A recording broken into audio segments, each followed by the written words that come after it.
কোনো সাধারণ শিক্ষার্থী নাই এখানে, সমস্ত সরকার বিরোধী লোকজন এখানে এসছে রাস্তায়। এরা বিএনপি জামাতের লোকজন। আমরা কোনো মানুষের প্রাণহানি চাই না, এটা হচ্ছে আমাদের মূল কথা। আমরা যদি প্রাণহানি করি তাহলে এটা ক্লিয়ার করতে আমাদের ম্যাক্সিমাম 10 মিনিট লাগবে।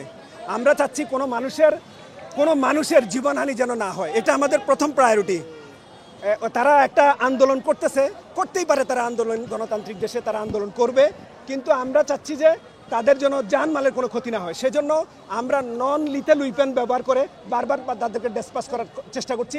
একটু আগে দেখলেন র্যাবের নেতৃত্বে যে কাজটা হয়েছে, আমার নেতৃত্বে, সেটা আমরা কিন্তু ডিসপাস করার চেষ্টা করেছি। আমরা চাই যে এর মধ্যে তারা ক্ষান্ত হবে এবং যারা উত্তেজিত জনতা আছে তারা তাদের জীবন এবং তার রাষ্ট্রীয় সম্পদের ক্ষতি না করে তারা ঘরে ফিরে যাবেন, এটা আমাদের প্রত্যাশা। থানার নিরাপত্তা পর্যাপ্ত, এখানে পর্যাপ্ত পরিমাণ এপিসি আছে, তারপরে আপনার বিজিবি আছে, র্যাব ফোর্স আছে। আমি মনে করি না থানার নিরাপত্তার জন্য কোনো সমস্যা। বাট যেটা হচ্ছে যে আমরা যে নন লিথাল উইপেনগুলো ব্যবহার করছি, আপনারা যেটা দেখছেন যে আমরা সাউন্ড গ্রেনেড ব্যবহার করছি, টিয়ার গ্যাস ব্যবহার করছি, শটগান ব্যবহার করছি, এগুলো দিয়ে আমরা তাদেরকে নিবৃত করার চেষ্টা করছি। এটা হলো আমাদের কাজ।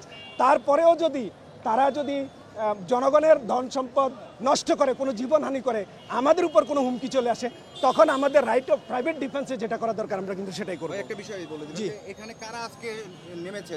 সাধারণ শিক্ষার্থী? কোনো সাধারণ শিক্ষার্থী নাই এখানে, সমস্ত সরকার বিরোধী লোকজন এখানে এসছে রাস্তায়। এরা কারা? এরা বিএনপি জামাতের লোকজন।